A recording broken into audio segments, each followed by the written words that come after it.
Now, the war, World War I, in which the United States participated, had absolutely no reason to be our war. We went in there, we were railroaded into it.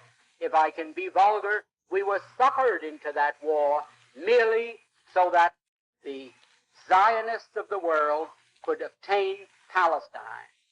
Now, that is something that the people in the United States have never been told. They never knew why we went into World War I. Now, what happened? After we got into the war, the Zionists went to Great Britain, and they said, well, we performed our part of the agreement. Let's have something in writing that shows that you are going to keep your bargain and give us Palestine after you win the war, because they didn't know whether the war would last another year or another 10 years. So they started to work out a receipt. The receipt took the form of a letter, and it was worded in very cryptic language so that the world at large wouldn't know what it was all about. And that was called the Balfour Declaration. The Balfour Declaration was merely Great Britain's promise to pay the Zionists what they had agreed upon as a consideration for getting the United States into the war. So this great Balfour Declaration that you hear so much about is just as phony as a $3 bill, and I don't think I can make it more emphatic than that. Now, that is where all the trouble started. The United States was in the war. The United States crushed Germany. We went in there, and its history, you know what happened. Now, when the war was ended, and the Germans went to Paris, to the Paris Peace Conference in 1919, there were 117 Jews there as a delegation representing the Jews, headed by Bernard Baruch. I was there, I ought to know. Now what happened?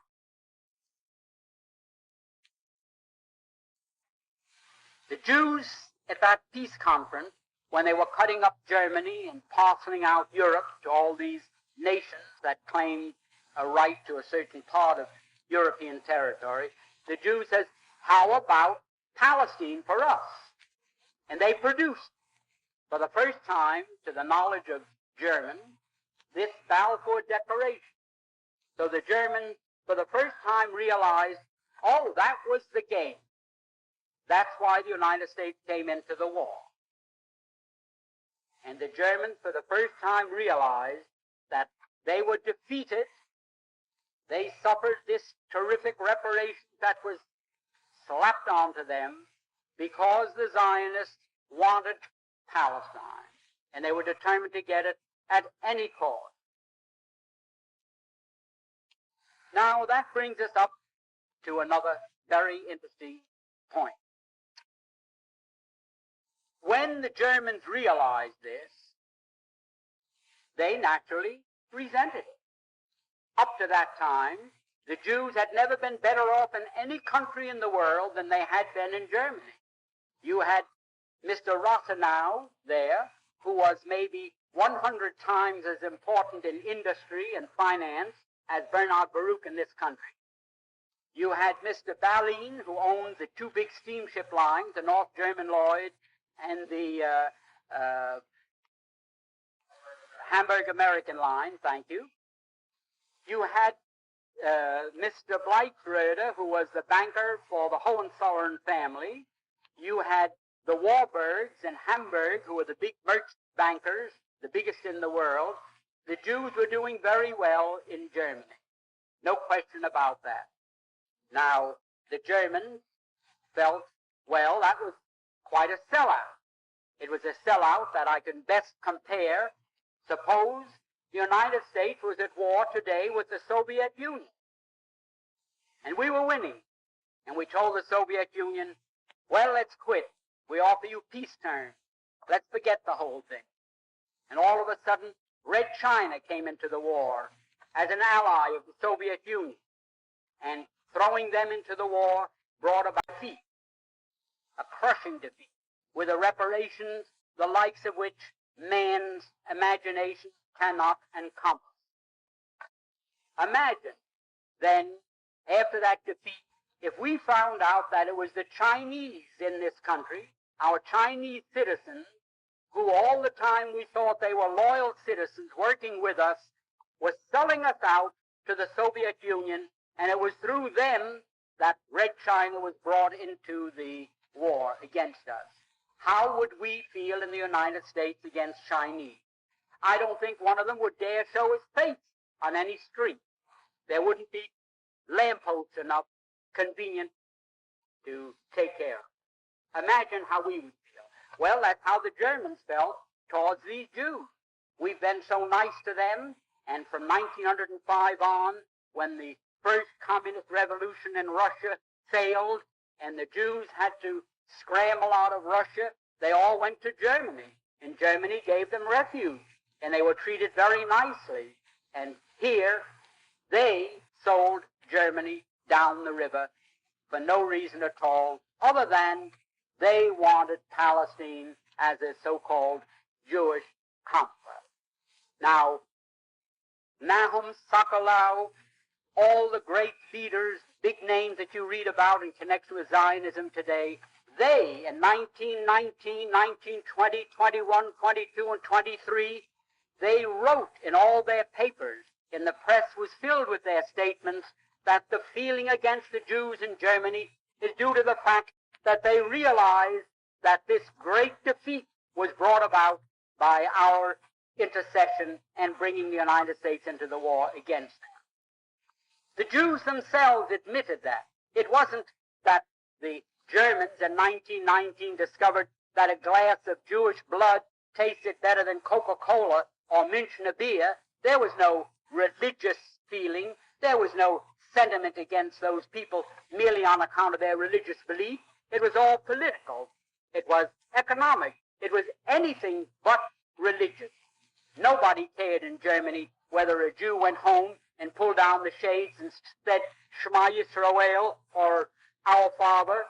No one cared in Germany any more than they do in the United States. Now, this feeling that developed later in Germany was due to one thing, that the Germans held the Jews responsible for their crushing defeat for no reason at all, because World War I was started against Germany for no reason for which they were responsible. They were guilty of nothing, only of being successful. They built up a big navy. They built up world trade. You must remember, Germany, at the time of Napoleon, at the time of the French Revolution, what was the German Reich consisted of 300 small city-state principalities, dukedoms, and so forth. 300 little separate political entities. And between that time, between the period of between Napoleon and Bismarck, they were consolidated into one state. And within 50 years after that time, they became one of the world's great powers. Their navy was rivaling Great Britain's. They were doing business all over the world. They could undersell anybody and make better products. And what happened? What happened as a result of that?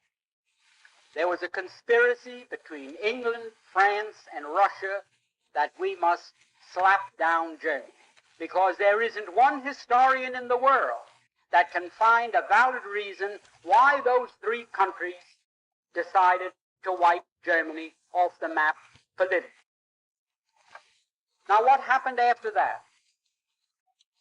When Germany realized that the Jews were responsible for her defeat, they naturally resented it. But not a hair on the head of any Jew was harmed. Not a single hair.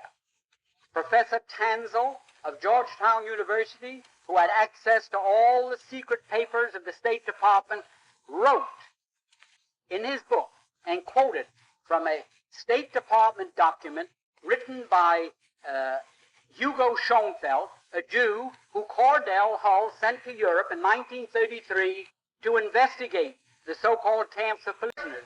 And he wrote back that he found them in very fine condition. They were in excellent shape. Everybody treated well, and they were filled with communists. Well, a lot of them were Jews, because the Jews happened to be maybe 98% of the communists in Europe at that time. And there were some priests there, and ministers, labor leaders, Masons, and others who had international affiliation. Now, the Jews sort of tried to keep the lid on this fact. They didn't want the world to really understand that they had sold out Germany and that the Germans resented that. So they did take appropriate action against them. They, shall I say, discriminated against them wherever they could. They shunned them, the same as we would the Chinese or the Negroes or the Catholics or anyone in this country that sold us out to an enemy and brought about our defeat. Now, after a while, the Jews of the world didn't know what to do.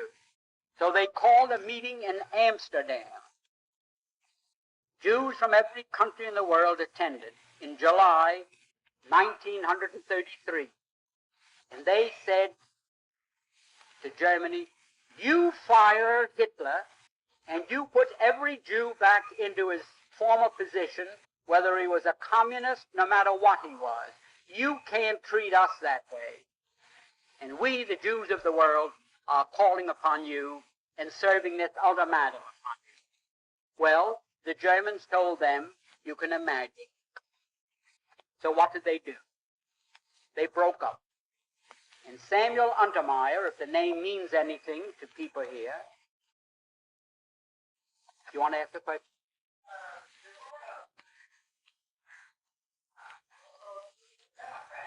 Well, I don't want to go by what they were called. We're now using English words, and what they were called in Germany is not very material, but they were communists because in 1917, the communists took over Germany for a few days.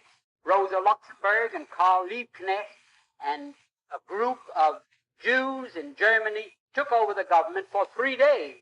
In fact, when the Kaiser ended the war, he fled to Holland because he thought the communists were going to take over Germany as they did Russia, and that he was going to meet the same fate that the Tsar did in Russia. So he left and went to Holland for safety, for security. Now, at that time, when the communist threat in Germany was quashed, it was quiet, the Jews were working still, trying to get back into their former status, and the Germans fought them in every way they could without hurting a hair on anyone's head. The same as one group, the prohibitionists, fought the people who were interested in liquor, and they didn't fight one another with pistols. They did it every way they could. Well, that's the way they were fighting the Jews in Germany. And at that time, mind you, there were 80 to 90 million Germans, and there were only 460,000 Jews. Less than 0.5% of the population of Germany were Jews. And yet, they controlled all the press. They controlled most of the economy because they had come in and with cheap money, you know, the way the mark was devalued, they bought up practically everything. Well, in 1933, when Germany refused to surrender, mind you, to the World Conference of Jews in Amsterdam, they broke up, and Mr. Untermeyer came back to the United States, who was the head of the American delegation and the president of the whole conference, and he went from the steamer to ABC and made a radio broadcast throughout the United States in which he said, the Jews of the world now declare a holy war against Germany. We are now engaged in a sacred conflict against the Germans, and we are going to starve them into surrender. we are going to use a worldwide boycott against them that will destroy them because they are dependent upon their export business. And it is a fact that 2/3 of Germany's food supply had to be imported, and it could only be imported with the proceeds of what they exported, their labor. So if Germany could not export, 2/3 of Germany's population would have to starve. There just was not enough food for more than 1/3 of a population. Now, in this declaration, which I have here, it was printed on a whole page in the New York Times on August 7th, 1933, Mr. Samuel Untermeyer boldly stated that this economic boycott is our means of self-defense. President Roosevelt has advocated its use in the NRA, which some of you may remember, where everybody was to be boycotted unless they followed the rules laid down by the New Deal, which of course was declared unconstitutional by the Supreme Court at that time. Nevertheless, the Jews of the world declared a boycott against Germany, and it was so effective that you could find one thing in any store anywhere in the world with the words "Made in Germany" on it. In fact, an executive of the Woolworths Company told me that they had to dump millions of dollars worth of crockery and dishes into the river, that their stores were boycotted. If anyone came in and found a dish marked "Made in Germany," they were picketed with signs, Hitler, murderer, and so forth, and like something like these sit-ins that are taking place in the South. R.H. Macy, which is controlled by a family called Strauss, who also happen to be Jews, a woman found stockings there, which came from Chemnitz, marked "Made in Germany." Well, they were cotton stockings. They may have been there 20 years, because since I've been observing women's legs in the last 20 years, I haven't seen a pair with cotton stockings on them. So I saw Macy boycotted with hundreds of people walking around with signs, "Murderers" and "Hitlerites" and so forth. Now, up to that time, not one hair of any Jew had been hurt in Germany. There was no suffering, there was no starvation, there was no murder, there was nothing. Now, that, naturally, the Germans said, why, who are these people to declare a boycott against us and throw all our people out of work and our industries come to a standstill? Who are they to do that to us? And they naturally resented it. Certainly they painted swastikas on stores owned by Jews. Why should a German go in and give their money to a store who is part of a boycott, who is going to starve Germany into surrender into the Jews of the world, who are going to dictate who their premier or chancellor was to be? Well, it was ridiculous. That continued for some time. And it wasn't until 1938 when a young Jew from Poland walked into the German embassy in Paris and shot one of the officials that the Germans really started to get rough with the Jews in Germany. And you found them then breaking windows and having street fights and so forth. Now, for anyone to say that, I don't like to use the word anti-Semitism because it's meaningless, but it means something to you still, so I'll have to use it. The only reason that there was any feeling in Germany against Jews was that they were responsible, number one, for World War I, number two, for this worldwide boycott, and number three, did I say for World War I, they were responsible for the boycott and also for World War II, because after this thing got out of hand, it was absolutely necessary for the Jews and Germany to lock horns in a war to see which one was going to survive. In the meanwhile, I had lived in Germany, and I knew that the Germans had decided Europe is going to be Christian or communist. There is no in-between. It's going to be Christian or it's going to be communist. And the Germans decided, we're going to keep it Christian if possible. And they started to re-arm. And their intention was, by that time, the United States had recognized the Soviet Union, which they did in November 1933. The Soviet Union was becoming very powerful, and Germany realized, well, our turn is going to come soon unless we are strong. The same as we in this country are saying today, our turn is going to come soon unless we're strong, and our government is spending $83 or $84 billion of your money for defense, they say. Defense against who?